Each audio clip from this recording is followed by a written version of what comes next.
Ožbi, ušesa se ti vidi v kameri. Dej skri. Skri ušesa. Prostor. Prostor. Priden. Smo? Smo. A je vse prištiman? Vse imamo. Tule so neke smeti od adventnega venčka. Adventni venček imaš v kameri, Imam. ker se pretvarjamo, da nismo totalni levičari, ampak imamo posluh tudi za drugače misleče in verujoče. Ne? Tako. Požem.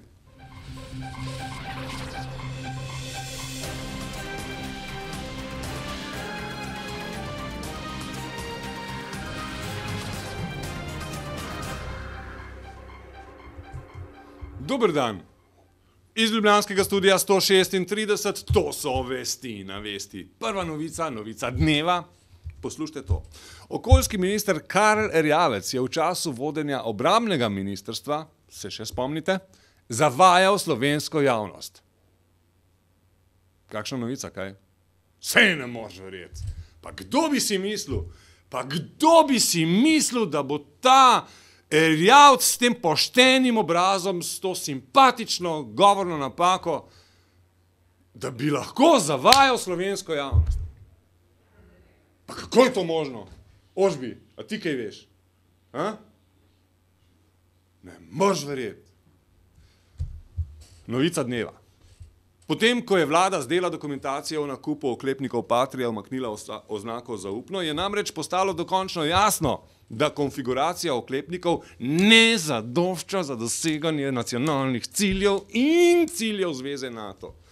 Javnost se je s podrobnostmi seznanila preko naše sedanje obrambne ministrice, ki je by the way zelo luštna, Ljubice Jelušič. Mi sami ne zmoremo tistega, kar zmore Računsko sodišče, kar zmore državno tožilstvo. Zato bodo nekateri procesi morali potekati tudi z njihovo pomočjo.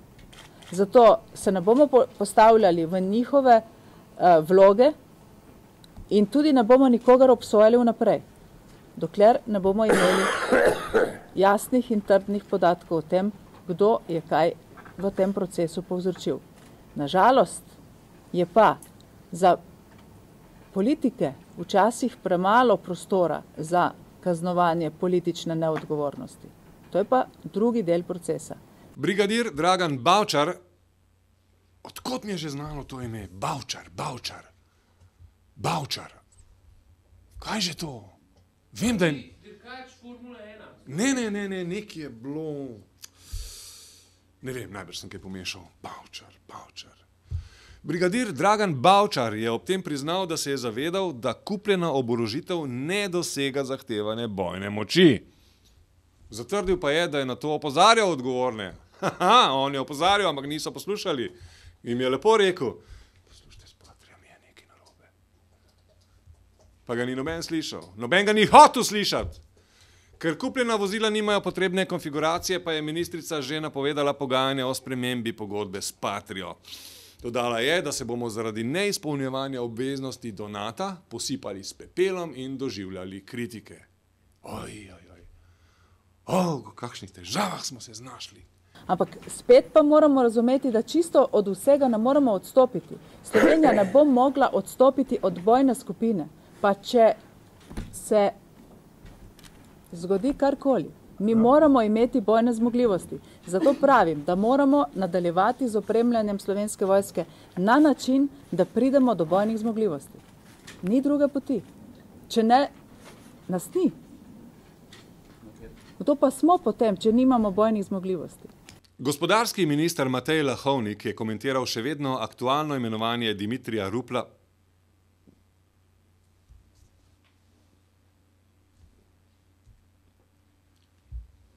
Usta sem si bruhnil. Dej Rupla na seznam zraven Grimsa in me zmeraj opozor, kdaj bo Rupel v tekstu, da se pripravim. Sam nimam več sabo, fakt. Vsaki se bom probal. Drugač pa zamenjala ime ali pa kaj, ne vem, kaj bo naredila. Ok. Gospodarski minister Matej Lahovnik je komentiral še vedno aktualno imenovanje Dimitrija Rupla v kabinet predsednika vlade in s tem povezan odstop Slavka Ziherla s položaja sekretarja na Ministrstvu za zdravje. pravica predsednika vlade je, da si sam izbere svojo ekipo, ki zaupa in da v svoj kabinet postavi ljudi, ki jim zaupa, tako da ne vem, zakaj bi posamezni državni sekretarji, ki so posebno na drugih ministrstvih zaradi tega odstopali. Borut Pahor je komentiral tudi zapravljivost predsednika republike Danila Türka, ki je za najem letala za državniški obisk Bosne in Hercegovine odštel dobrih 63 000 evrov. Kva? Bom komentiral tako, kot mislim, da je primerno, da ne bi sprožil potrebnih nesporazumov za predsednikom republike. Povedal bom, kako mislim sam ravnati in s tem bom dal odgovor na vašo vprašanje. Torej, če ne bi imel v prejšnjih dneh razgovorov pred in po mojem obisku v Bruslju že vnaprej dogovorenih in po moje pomembnih, ne bi potoval za posebnim letalom. Bi potoval z redno linijo in ne vam povem, da so karte za moj odhod na svet Evropske unije prihodnji teden že rezervirane. In tudi vsi moji sodelavci bodo potovali z redno linijo, kakšenkrat bomo tudi posebili po uporabi posebnega letala. Zato smo se odločili izjemoma, mislim, da ta teden že ne več, kateri dan smo, mislim, da smo bil ta teden v Bruslju.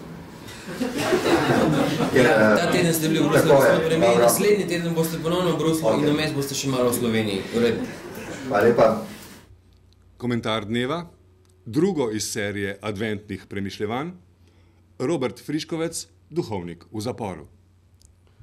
Stopili smo v drugi adventni teden.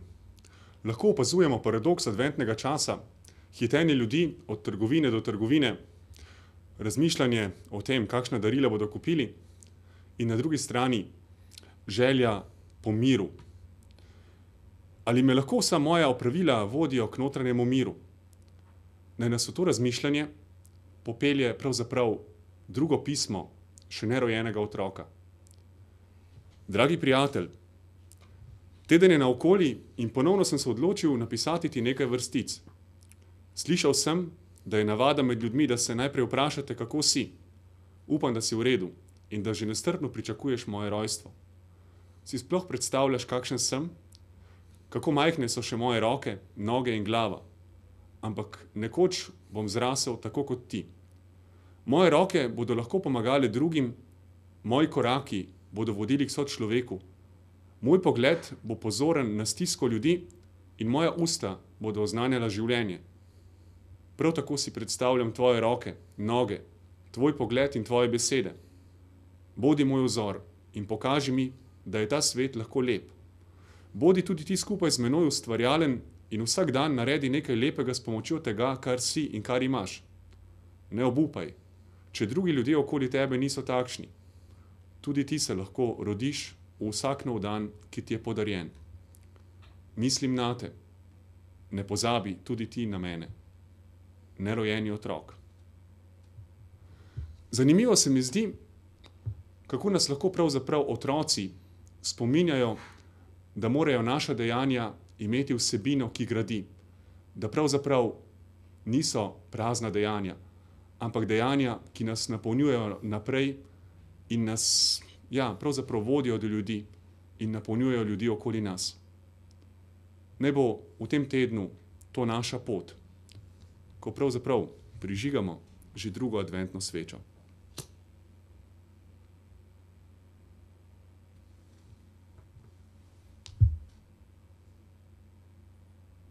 Pismo, ha?